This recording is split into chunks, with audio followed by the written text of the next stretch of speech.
Pak Enji sudah ya? Pak Nafi juga? Oke, terima kasih semuanya sudah pada hadir di room Zoom kita pagi hari ini. Bismillahirrahmanirrahim. Assalamualaikum warahmatullahi wabarakatuh.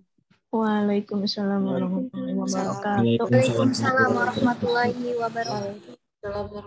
wabarakatuh. Oke, selamat pagi dan salam sejahtera bagi kita semua, Bapak dan Ibu yang berbahagia.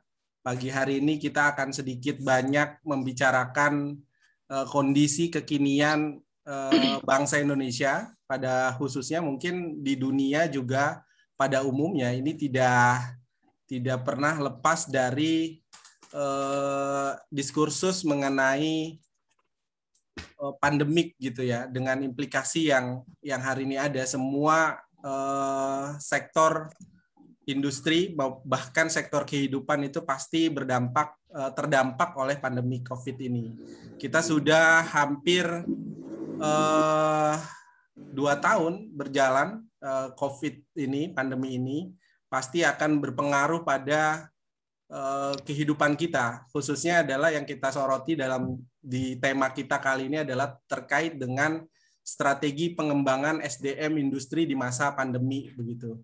Nah, Veritrust bekerja sama dengan Universitas Serang Raya dan Universitas Falatehan yang berada di Banten khususnya, dan 2 kampus ini adalah yang ada jurusan manajemennya begitu, bagaimana kemudian mampu menjadi Center of Excellence, membagi pengalamannya, bahkan membagi diskursusnya berkaitan dengan tema kita kali ini. Dan tidak hanya itu saja, kita juga hadir praktisi yang luar biasa. Ini adalah guru saya, sesungguhnya guru yang banyak menentor secara langsung maupun tidak langsung melalui diskusi-diskusi yang cerdas begitu, yaitu Pak Baskara Agung Wibawa. Beliau adalah Vice President Head Human Capital perusahaan gas negara.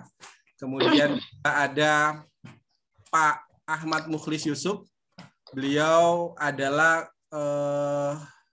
eksekutif coacher gitu ya, eksekutif coaching, dan beliau mantan CEO Perum LKBN Antara tahun 2007-2012 begitu. Selanjutnya ada Prof. Unang Mulkan, nanti juga akan berbicara berkaitan dengan tema kita kali ini. Saya sudah tidak meragukan lagi, nanti mungkin akan berkenalan. Beliau juga selain mengajar di University of Lampung, beliau juga mengajar di Lund University di Belgia begitu, berkaitan dengan tema-tema strategik yang hari ini kita bahas begitu.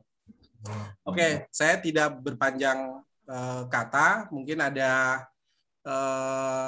pengantar dari 2 kampus kita ini. Yang pertama adalah dari Universitas Serang Raya, kepada Pak Nafi. Pak Nafi selaku Kepala Jurusan Manajemen Fakultas Ekonomi Universitas Serang Raya, silahkan dipaparkan Kak. Pak, makasih. Baik, pertama apa suara saya terdengar jelas? Terdengar. Terdengar ya. Alhamdulillah. Baik, bismillahirrahmanirrahim. Assalamualaikum warahmatullahi wabarakatuh. Waalaikumsalam warahmatullahi wabarakatuh.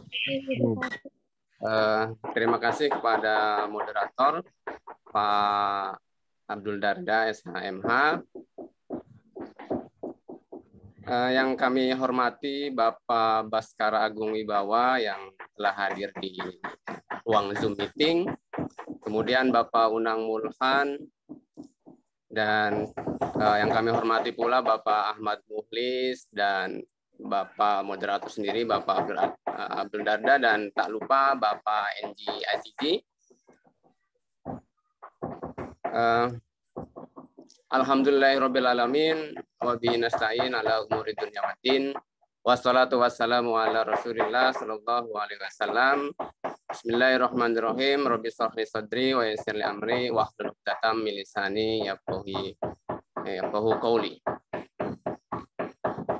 Pertama, puji syukur kehadirat Allah Subhanahu wa Ta'ala, hari ini kita bisa menghadiri acara webinar strategi pengembangan SDM industri di masa pandemik. Terima kasih kepada Veritrust selaku penyelenggara, dan terima kasih juga kepada para narasumber yang sudah berkenan untuk memberikan pengetahuan dan pengalamannya, khususnya untuk pengembangan SDM di Banten. Selawat dan salam selalu tercurahkan kepada baginda Nabi Muhammad SAW. Semoga kita mendapatkan syafaatnya di yaumil qiyamah. Amin. Bapak Ibu peserta seminar hari ini,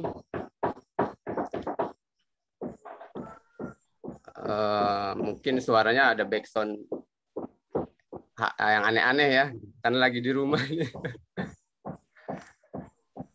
Bapak Ibu sekalian, adik-adik mahasiswa, baik dari Universitas Serang Raya maupun Universitas Pelatihan dan universitas lainnya, hari ini atau sudah kira-kira dua tahun lah ya, 2 tahun kita menghadapi dan hidup bersama dengan COVID-19 gitu ya. Tapi jauh sebelum itu kita sudah menghadapi revolusi industri yang salah satunya ditandai dengan perkembangan teknologi modern yang semakin intensif. Dan perkembangan ini membentuk lingkungan kerja yang secara dinamis, gitu. Mempengaruhi tren dan metode yang digunakan dalam pengembangan SDM itu berkembang. Munculnya harapan baru, bentuk pengembangan SDM berkembang, dan kebutuhan akan alat dan pelatihan baru. Dan bergesernya konsep pengembangan sumber daya manusia. Dulu pengembangan manusia itu, sumber daya manusia, sebatas program kerja formal yang bertujuan untuk merubah perilaku kerja pada saat itu. Akan tetapi sekarang bergeser menjadi sebuah pengembangan untuk membentuk budaya pengembangan individual. Berdasarkan perubahan konsep tersebut, membuat kita mau belajar, mengajar dan belajar kembali pada saat kita bekerja. Ya, karyawan diharapkan mempunyai tanggung jawab untuk peningkatan keterampilan saat ini dan menambah hal-hal yang baru untuk memenuhi tuntutan pekerjaan yang akan datang. Dan memastikan dirinya untuk siap memimpin dan beradaptasi dengan pekerjaan yang baru sesuai dengan kebutuhan organisasi.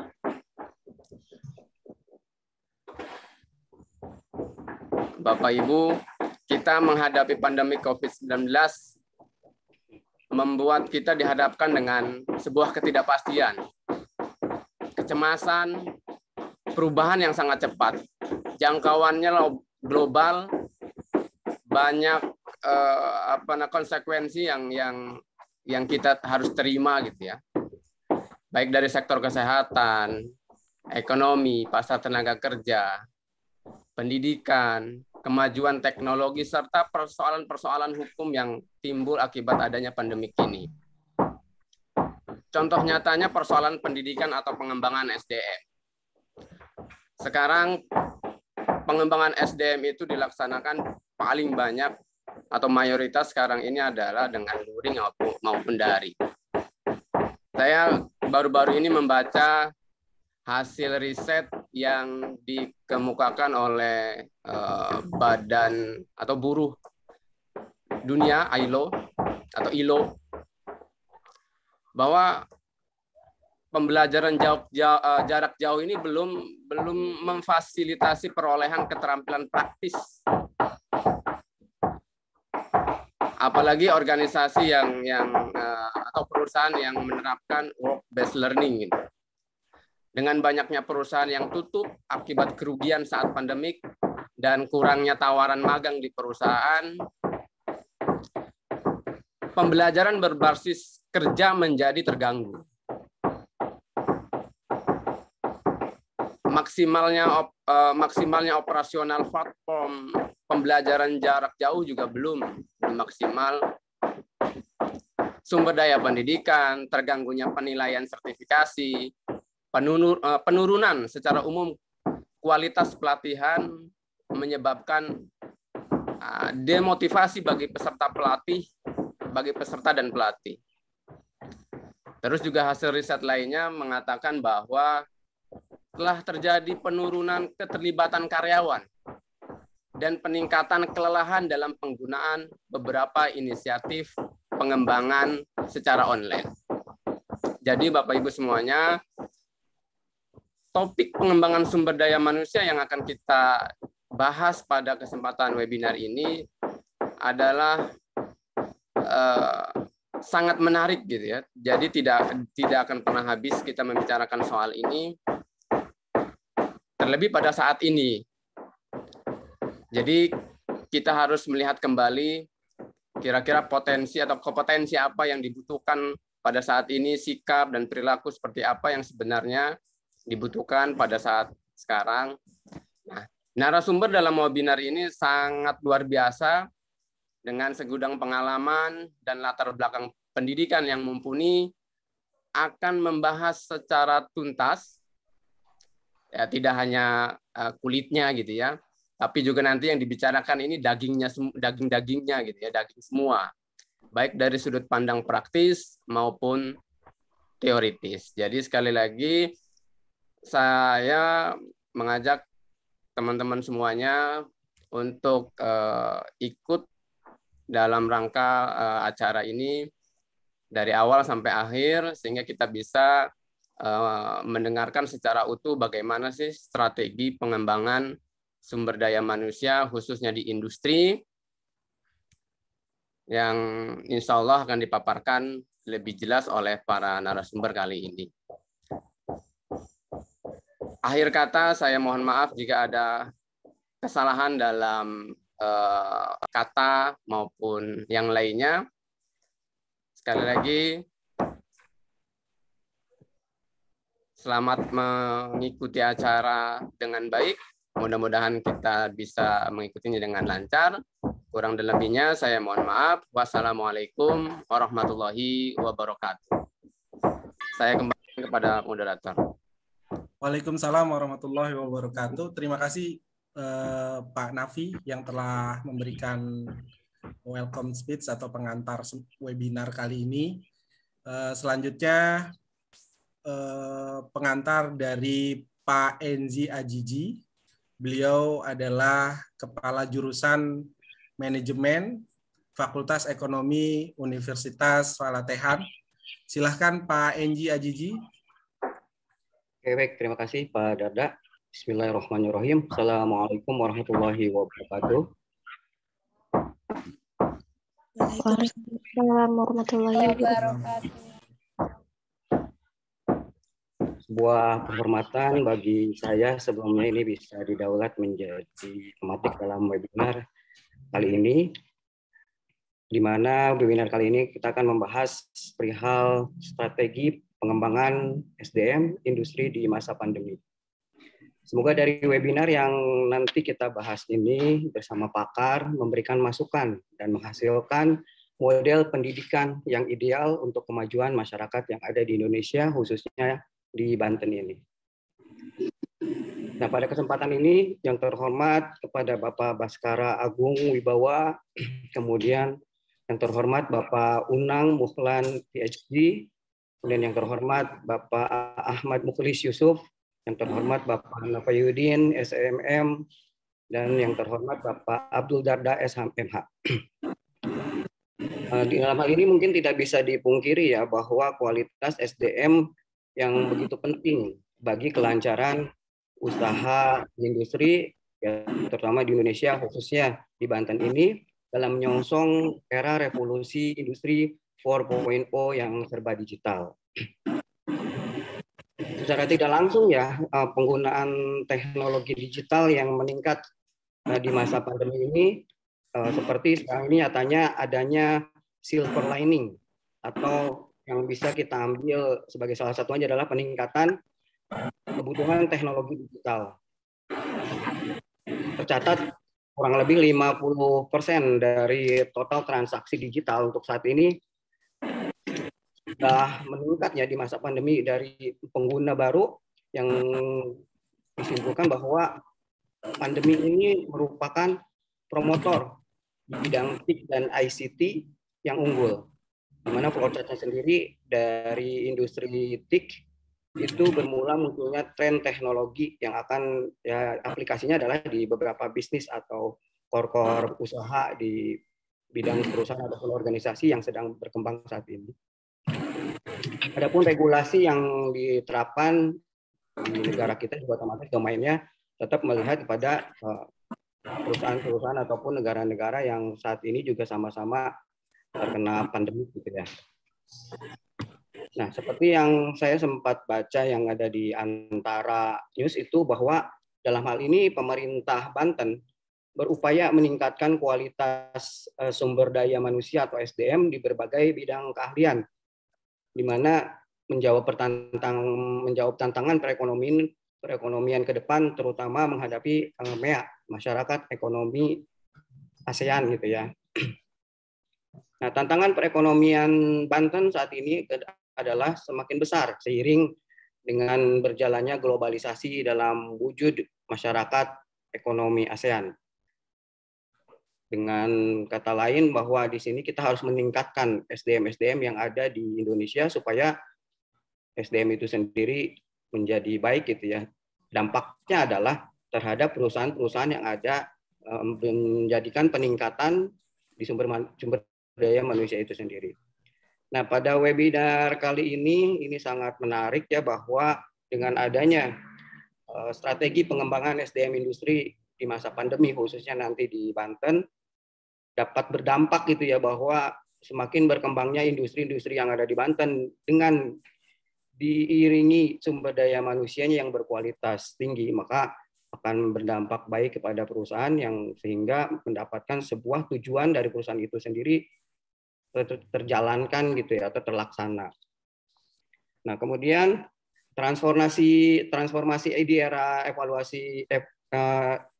revolusi industri 4.0 ini dikarenakan pandemi ini memberikan peningkatan di dalam teknologi ya, khususnya karena seperti yang kita ketahui bahwa sekarang perkuliahan itu sendiri harus menggunakan sistem teknologi dengan cara salah satunya adalah dengan Zoom gitu ya, bahwa perkuliahan harus dilaksanakan dengan secara online.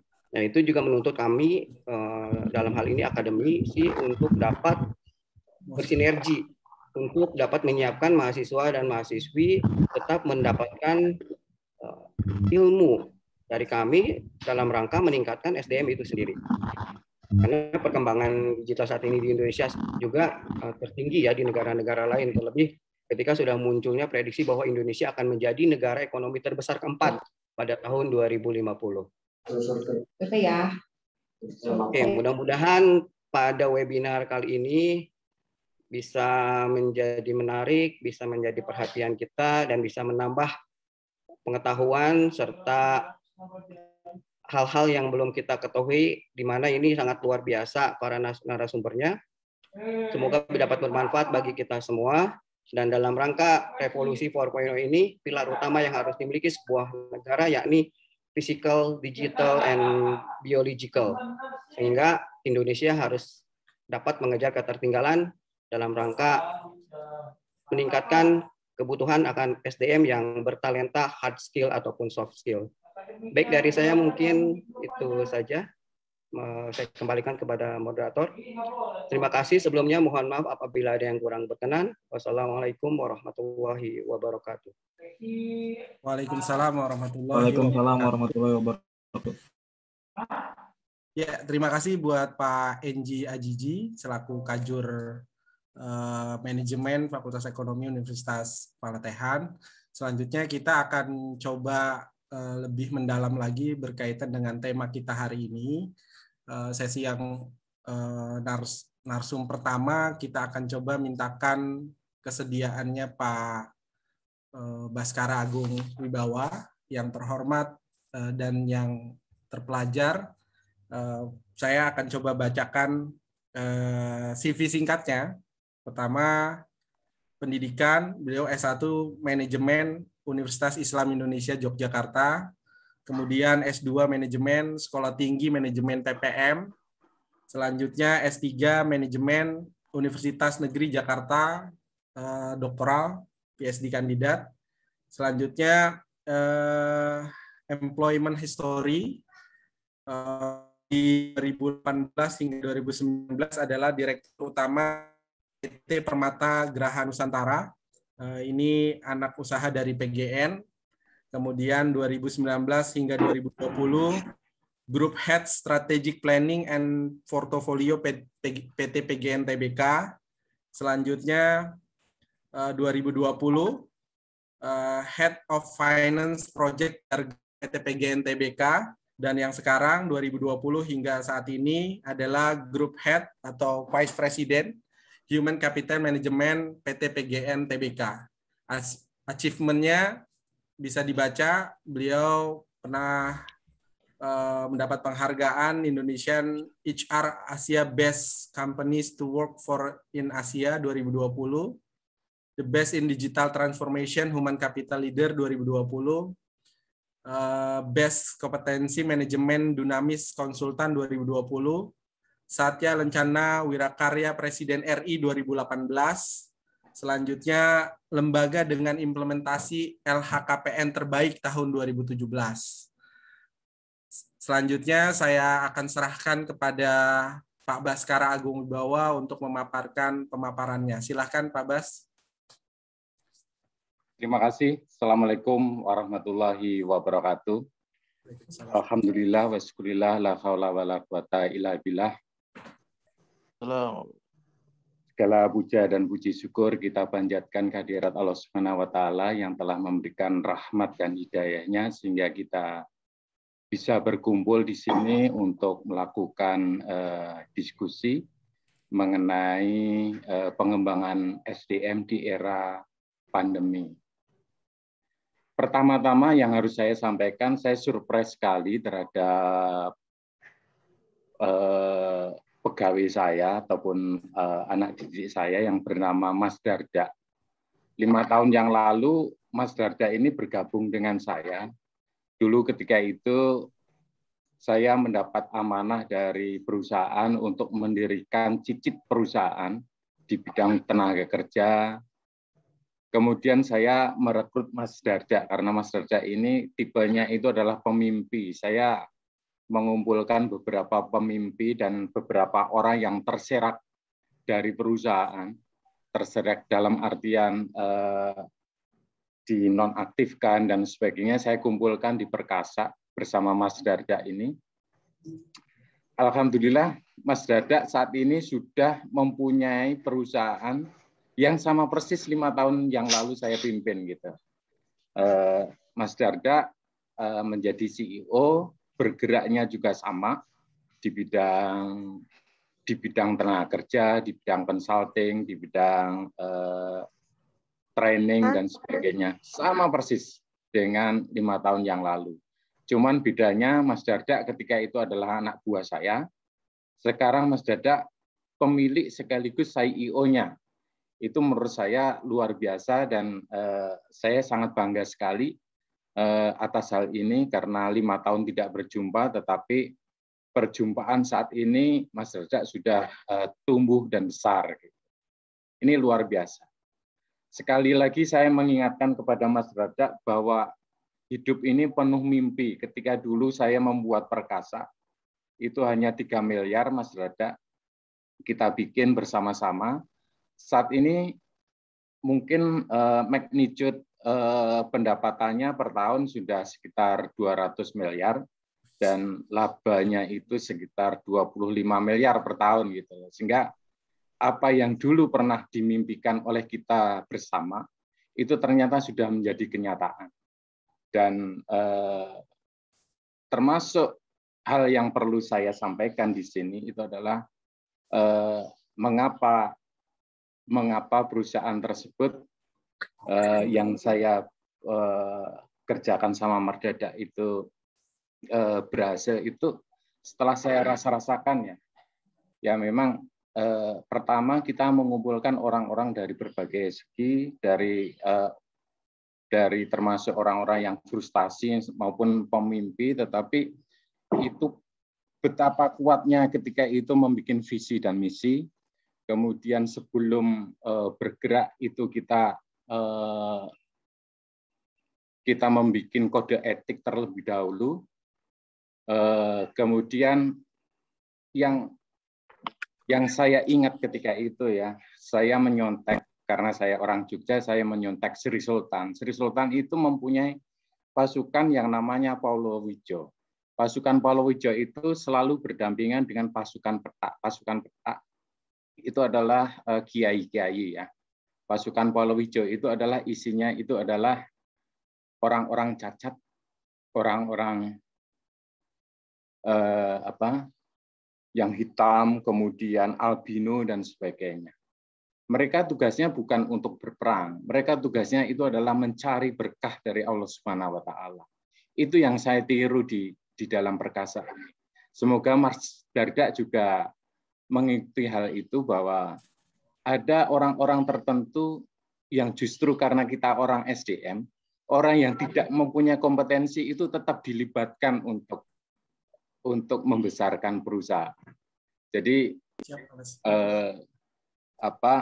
kita sebagai orang SDM tidak hanya berorientasi kepada orang-orang yang berkompetensi, tetapi bagaimana kita itu adalah mengembangkan orang-orang yang terserak, orang-orang yang terbuang, orang-orang yang tidak mempunyai kompetensi itu untuk kita gerakkan, kita besarkan sehingga mereka itu mempunyai kepercayaan diri sehingga bisa mampu untuk bekerja. Itulah keindahan orang-orang SDM.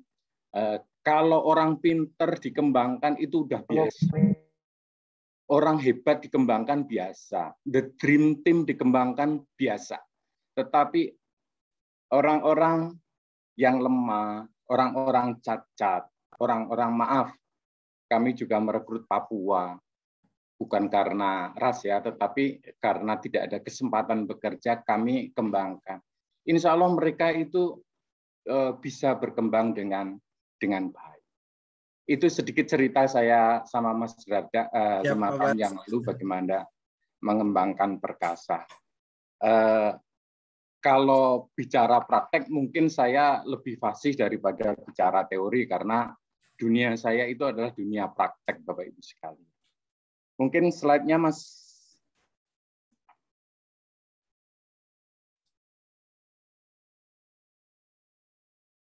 Ini sesuai permintaan Mas Dardak bahwa temanya adalah strategi pengembangan SDM di masa pandemi untuk Indonesia tangguh dan Indonesia tumbuh. Lanjut, Mas.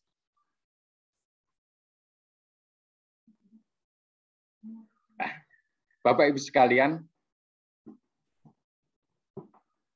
seminggu yang lalu Menteri Kesehatan Pak Budi Gunadi Sadikin, bekas Wakil Menteri BUMN, menjelaskan bahwa corona akan hidup bersama kita 5-10 tahun yang lalu lagi. Artinya kita harus mempersiapkan corona ini sampai 5-10 tahun yang lalu lagi. Artinya pandemi ini tidak berakhir. Mungkin pandemi akan berubah menjadi endemi atau epidemi. Namun demikian, kita tetap harus optimis. Bagaimana kita hidup berdampingan dengan corona ini. Ini yang ngomong Menteri, sehingga pasti benarnya. Jadi dulu saya itu termasuk orang yang pertama terkena corona. Seminggu setelah peristiwa Depok, saya itu ingat saya kena COVID. Sehingga saya itu nomor 1 di PGN, nomor 7 di Pertamina Group, nomor 1 di RW saya. Pokoknya serba nomor 1 ketika itu. Belum ada APD yang lengkap, APD-nya masih jas hujan ketika itu rumah sakit. Saya membayangkan ketika saya sembuh, itu corona itu sudah selesai. Ternyata tidak. Tambah. Bahkan sekarang variannya sudah macam-macam. Saya pikir saya adalah orang yang terakhir terkena corona. Ternyata itu adalah saya termasuk orang yang awal terkena corona. Di samping itu kita mempunyai VUCA. VUCA ini adalah istilah yang digunakan dari US Army. Itu adalah akabrinya Amerika Serikat. VUCA itu merupakan akronim dari volatility, uncertainty, complexity, dan ambiguity. Jika diterjemahkan secara gamblang, itu adalah anomali, ketidakpastian, kerumitan, dan ketidakjelasan. Ini adalah ciri-ciri dunia kita saat ini. Ketidakpastian, kerumitan, kemudian perkembangan teknologi yang begitu cepat, sehingga kita sedang mikir saja, ternyata orang sudah berbuat. Oleh karena itu, situasi geopolitik ini harus kita hadapin, di mana ketika itu akabrinya Amerika itu adalah untuk menggambarkan situasi geopolitik di Afghanistan dan di Irak setelah Perang Dingin. Bahwa setelah itu akan terjadi kerumitan, ketidakpastian, dan sebagainya. Namun lambat laun istilah ini digunakan dalam berbagai bidang, salah satunya adalah bisnis. Bisnis juga mengalami hal yang sama. Sehingga setiap pembuatan keputusan, merencanakan, mengelola risiko, dan memecahkan masalah, didorong dengan 4 faktor tersebut, yaitu anomali, ketidakpastian, kerumitan, juga ketidakjelasan. Namun, ternyata tidak cukup dari 4 istilah tersebut. Saat ini, kita menghadapi COVID, di mana COVID ini telah memutarbalikkan semuanya. Yang dulu kita tidak pernah menggunakan masker, kita selalu menggunakan masker. Yang dulu, kalau istilah kantornya, kalau tidak hadir di kantor, itu dicap membolos. Saat ini, orang hadir di kantor malah menjadi lucu. Bahkan diharapkan tidak hadir di kantor. Namun demikian, produktivitas tetap harus terjaga. Karena kalau di BUMN, khususnya saya di BGN itu anak usahanya Pertamina, itu target itu tetap tinggi sebagaimana tidak terjadi COVID itu. Oleh karena itu, kalau dulu itu adalah 5 hari kerja, sekarang itu saya merasakan bahwa hari kerja itu sekarang 7 hari. Kalau dulu 8 jam. Saat ini saya berhenti rapat, berhenti meeting itu mungkin sekitar jam 10 malam. Dari jam 8 pagi. Itu adalah kebiasaan baru setelah COVID. Lanjut. Bahkan tadi Pak Nafiuddin menjelaskan bahwa dengan adanya COVID, itu pembelajaran itu berkurang. Tapi fakta yang terjadi di perusahaan saya, karena saya memegang pendidikan dan latihan juga, bahwa selama COVID ini, tingkat kehadiran, tingkat partisipasi, orang melakukan training, itu malah justru meningkat. Karena training bisa dilakukan pada saat malam, training bisa dilakukan pada saat Sabtu dan Minggu. Ini mengapa terjadi di PGN seperti ini? Karena memang kami, orang SDM, memberikan kesibukan pada hari Sabtu dan Minggu supaya orang itu tidak keluar rumah. Kami absennya itu 3 kali, Bapak Ibu sekali. Menggunakan GPS. Pagi absen, siang absen, malam absen, ditambah target-target yang berat. Target-target yang berat itu sebenarnya untuk membantu pemerintah mencegah kerumunan. Kalau orang tidak diberikan target, cenderung orang itu keluar rumah.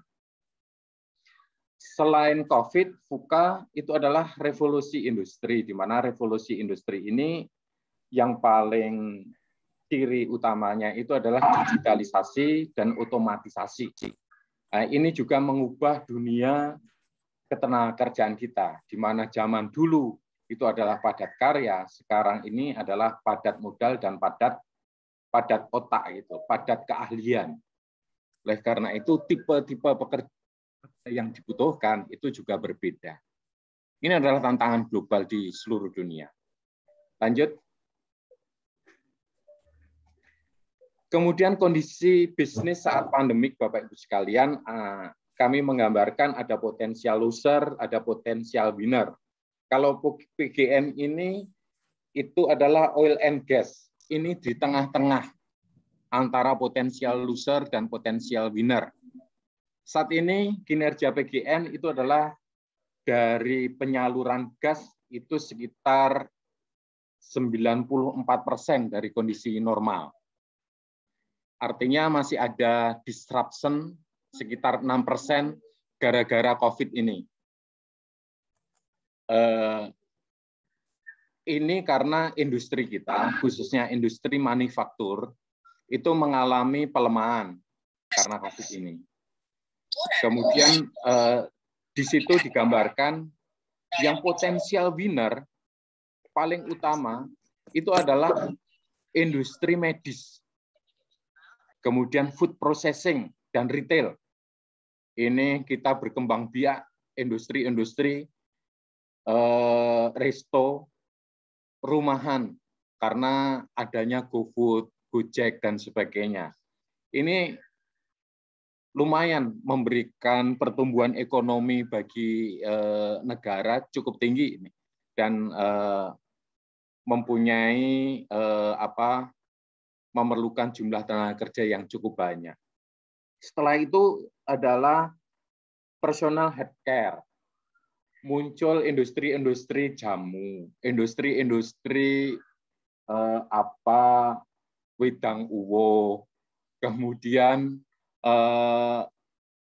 probiotik, di mana segenap produk yang dicap dengan anti COVID itu langsung laris, Bapak Ibu sekalian. Madu dicap anti COVID langsung laris. Kemudian industri ICT, di mana industri ICT ini broadband naik, kemudian segenap pesanan sekarang juga sudah menggunakan gadget. Hampir tidak ada orang di Indonesia itu yang tidak memegang gadget.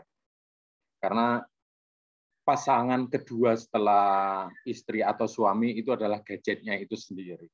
Kemudian e-commerce, agriculture, ini ada hobi baru bagi bapak-bapak dan ibu-ibu pada saat pandemi itu menanam tanaman, banyak di FB maupun di IG itu pamer tentang tanamannya sehingga muncul tanaman-tanaman baru yang dadakan harganya tinggi. Kemudian baru oil and gas. Yang paling terdisruption itu adalah industri turis dan leisure, di mana hotel sudah pada ambruk, sudah dilakukan PHK. Bagi yang tidak switch, tetapi ada hotel yang melakukan switch, seperti kelompok Ibis.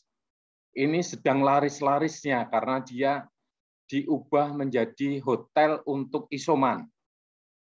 Ini adalah para pemenang. Karena menurut saya bahwa setiap peristiwa itu selalu ada kesempatan untuk baik dan kesempatan untuk jelek. Artinya,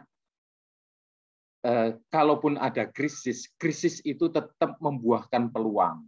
Saya teringat pada krisis tahun 98, itu adalah orang yang bisa selamat, orang yang bisa memanfaatkan, itu adalah orang yang men-switch dari produk untuk domestik kepada yang produk ekspor. Itu luar biasa. PGN itu bisa selamat karena dulu PGN itu bahan baku gasnya itu membeli dolar, kemudian menjual rupiah. Pada saat krisis, beberapa bulan krisis langsung di-switch. Beli dolar, jual dengan dolar. Akhirnya PGN eksis. Kemudian orang yang terbiasa jual beli tanah ketika itu, yang membeli tanah BPPN ketika itu adalah orang-orang yang mendapat keuntungan pada saat krisis. Maka saya mengistilahkan orang yang bisa memanfaatkan, orang yang bisa bermanuver di saat krisis atau huru-hara, itu saya namakan manuhara, manuver di huru-hara. Ini istilah yang saya dapat dari Kiai Ketua PBNU yang dulu, siapa? Kiai Azim Musadi. Beliau menjelaskan bahwa setiap krisis itu harus dimanfaatin, pasti ada peluangnya. Oleh karena itu, apapun yang terjadi, kita harus berpikir positif bahwa krisis pun itu akan membuahkan kesempatan kita untuk menang, akan membuahkan kesempatan kita untuk mencari laba. Lanjut, Mas. Ini adalah data angkatan kerja di Indonesia. Saya ambil dari BPS. Penduduk usia 15 tahun ke atas itu berjumlah 203 juta. Ini data BPS tahun 2020, di mana dibagi angkatan kerja itu sebanyak 138 juta, dan bukan angkatan kerja itu adalah 65 juta. Di mana angkatan kerja itu dibagi lagi, ada pengangguran sebanyak 9,7 juta, dan yang bekerja itu 128 juta. Ini kami ambil data tahun 2020. Pastinya pengangguran akan naik, karena kondisi krisis pasti akan menyebabkan banyaknya pengangguran. Nah, oleh karena itu, kita harus mempunyai kreatif, jangan menggantungkan untuk bekerja di tempat orang lain, tetapi kita harus bisa menciptakan lapangan kerja sendiri. Lanjut. Ini adalah 7 tren baru di dunia kerja tahun 2021. Pertama, keamanan tempat kerja. Itu menjadi faktor yang paling penting untuk memperoleh tenaga kerja. Kalau tidak aman, biasanya orang wawancara, aman nggak? Kalau tidak aman, itu calon mencari kerja exit. Kemudian perusahaan akan memperhatikan work-life balance untuk pekerja. Di mana zaman dulu WFO dan WFH, orang itu harus WFO. Saat ini kami sudah harus menyusun bahwa untuk kehidupan normal pun sebagian besar itu bisa WFH. Kita bisa bekerja sambil nge-gym, kita bisa bekerja sambil di dapur. Yang paling penting bagi kita, bagi perusahaan, itu adalah bukan kehadirannya, tetapi yang paling penting itu adalah output-nya, KPI-nya tercapai. Dan targetnya harus tetap tinggi. Kemudian batas geografi tidak menjadi masalah.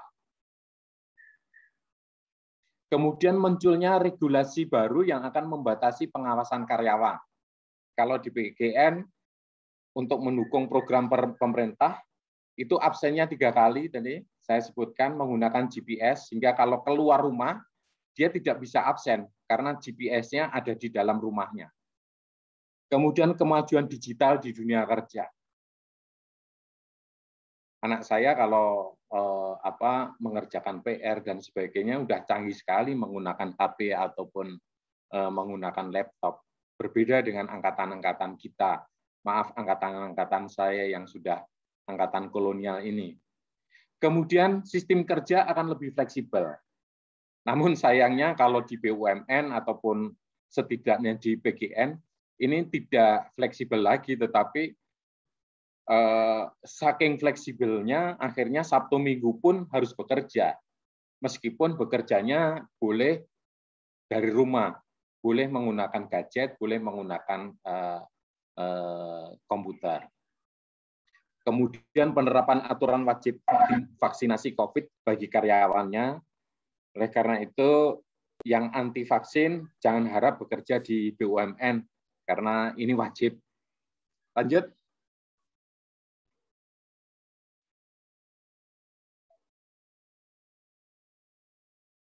Ini adalah kompetensi yang dibutuhkan di masa pandemi. Itu adalah sekali lagi kreativitas itu paling penting. Kemudian kolaboratif, persuasi, adaptif. Jangan kaku-kaku amat jadi orang, sehingga harus adaptif terhadap perubahan, adaptif terhadap regulasi baru, adaptif bahwa dunia ini berubah.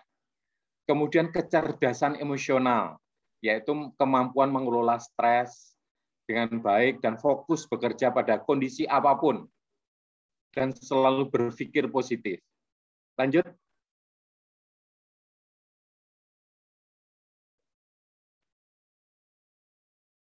Ini top skill tahun 2025.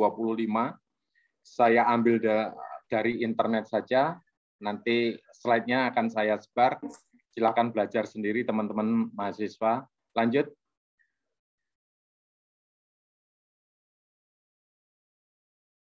Ini adalah future forecast on learning and development. Jadi ke depan, bagaimana kita itu belajar dan mengembangkan pegawai, itu tidak hanya sekedar melakukan praktek-praktek pelatihan in class, tetapi ada setidaknya 6 bidang learning and development yang akan kami kembangkan, yaitu adalah tentang social learning, di mana kita tidak hanya sekedar pelatihan, tetapi pelatihan itu adalah pelatihan sosial, praktek sosial, kita ke panti asuhan, kita ke panti asuhan itu, ke panti jompo, ke panti orang gila, itu adalah untuk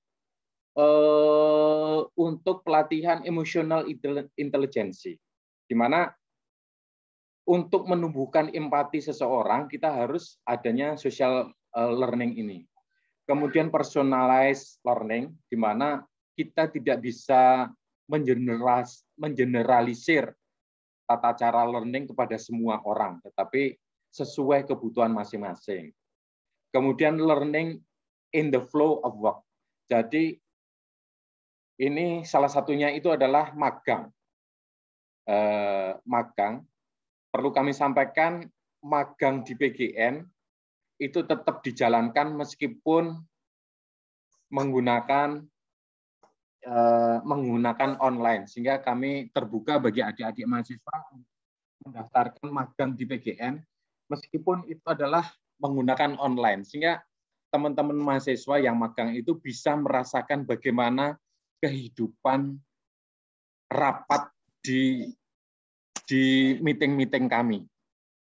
Karena kami tidak bisa mengundang Anda ke kantor, paling kami hanya mengajak bagaimana cara mengambil keputusan, bagaimana membahas sesuatu. Nah, itu bisa ke Mas Dardak lah untuk magang ini, nanti Mas Dardak menghubungi kami untuk ikut. Kemudian mobile learning, ini menggunakan teknologi, kemudian menggunakan use gamification. Jadi kasus-kasus, kalau dulu-dulu kasus-kasus Harvard itu kan kita baca dan sebagainya. Sekarang kita membuat film, membuat game, sehingga seperti simulator. Kalau ada kebocoran gas, bagaimana cara mengantisipasi? Nah, itu kita tinggal klik videonya, kemudian kita menjawab, kemudian bagaimana reaksinya seperti apa. Nah, itu akhirnya kita harus mengembangkan seperti itu. Justru pengembangan ini dilakukan setelah adanya COVID ini. Dengan COVID ini kita terangsang untuk melakukan kreativitas. Lanjut, Mas.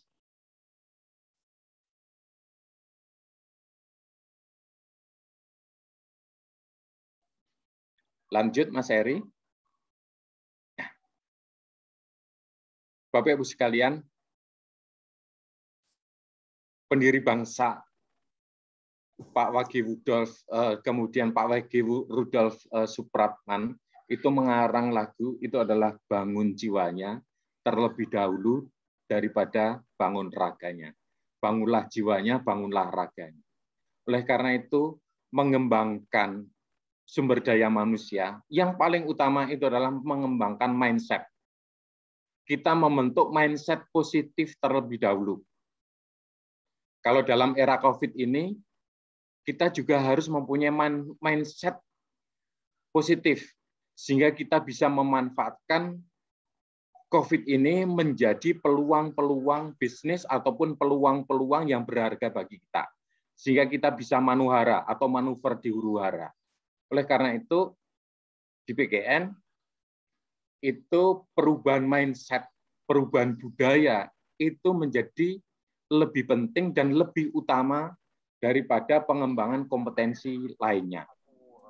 Setelah mindset itu terbentuk, baru kita mengembangkan kompetensi yang lain. Lanjut.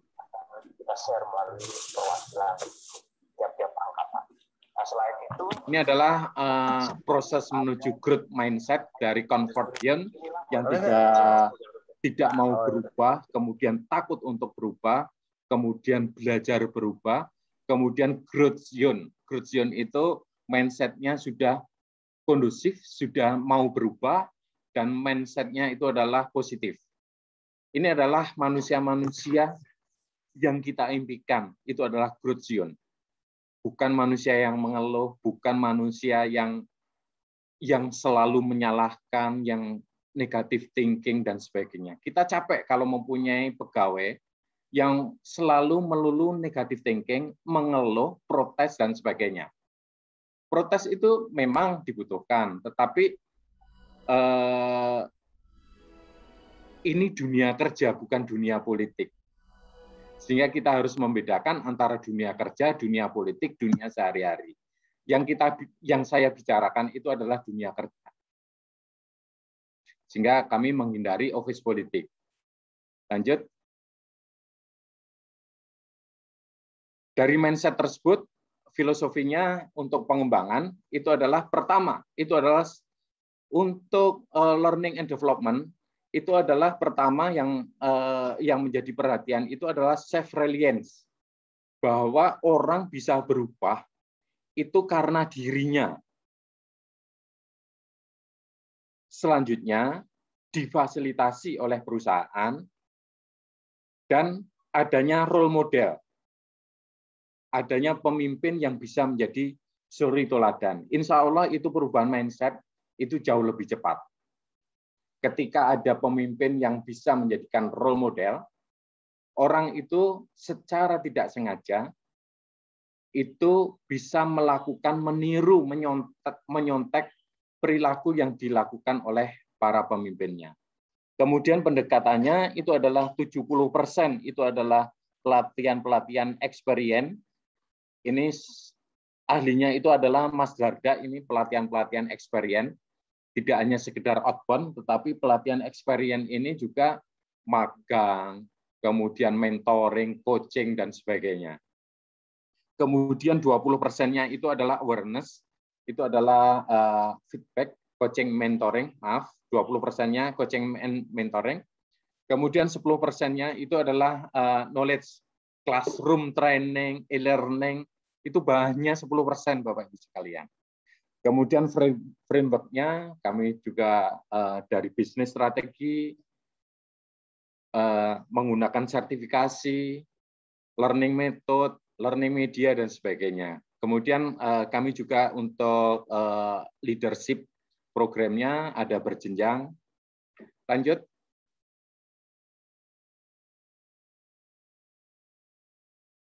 Ini adalah contoh Bapak Ibu sekalian. Dengan adanya COVID, kami mengubah learning-nya, di mana kalau dulu itu classroom, kita ubah menjadi online semua. Ada guest talk, leader talks, kemudian coachingnya juga coaching secara online. Dan alhamdulillah dengan adanya COVID, pengembangan SDM itu justru lebih masif dan lebih intens. Karena waktunya tidak terbatas dan efisien.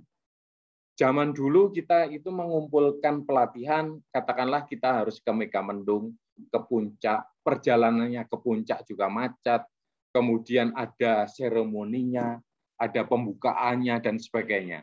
Saat ini, Bapak Ibu sekalian, perhatikan setiap acara selalu tepat waktu. Tadi juga tepat waktu, oleh karena itu, karena untuk menepati waktu, kita cukupkan sekian pembicaraan saya, pas jam 10 lebih 3 menit, saya terlambat 3 menit, saya serahkan kembali kepada Mas Darda. Assalamualaikum warahmatullahi wabarakatuh. Waalaikumsalam warahmatullahi wabarakatuh. Ya, ini suasana kerja di PGN ini. Foto tadi. Alhamdulillahirrahmanirrahim. Terima kasih Pak Bas yang sama-sama kami hormati dan yang terpelajar yang mulia. Dan mudah-mudahan tadi banyak ide segar dan gagasan baru berkaitan dengan industri masa depan. Ini menarik saat saya di coaching langsung sama Pak Bas, betul-betul luar biasa kita diberikan kebebasan yang terukur dan alhamdulillah semuanya bisa menginspirasi bagi kita. Apalagi satu yang tidak pernah saya lupakan dari Pak Bas itu adalah selalu mengatakan bahwasannya saya lebih senang orang banyak yang bekerja di tempat saya, begitu. Dan banyak karena akan membawa banyak keberkahan. Nah ini saya pernah belajar teori SDM kayaknya nggak masuk di situ gitu. Tapi Pak Bas beda sendiri begitu. Nah ini yang semakin kita cari tahu dan gali, saya pikir begitu dan alhamdulillah sampai hari ini saya yakin sih setahun atau 2 tahun lagi Pak Bas ini jadi direktur utama PGN begitu. Amin. Amin ya Allah. Karena sudah layak, kapasitasnya udah bukan kapasitas nasional tapi kapasitas internasional begitu. Sudah bacaannya jauh melampaui zamannya begitu Pak Bas. Jadi orang lain belum bicarakan isu yang Pak Bas bawa, tapi Pak Bas sudah membawa itu dan sudah mempraktikkan di Perkasa saat itu. Saya pikir ini yang luar biasa. Nanti mungkin para audiens ini bisa menggali lebih dalam lagi nanti di sesi diskusi. Saya yakin ini harus digali begitu bagi para mahasiswa yang ada hari ini bergabung ataupun dari para praktisi HR. Saya lihat banyak juga praktisi HR yang hadir, kemudian dari kawan-kawan serikat pekerja, kawan-kawan dari lembaga riset dan sebagainya.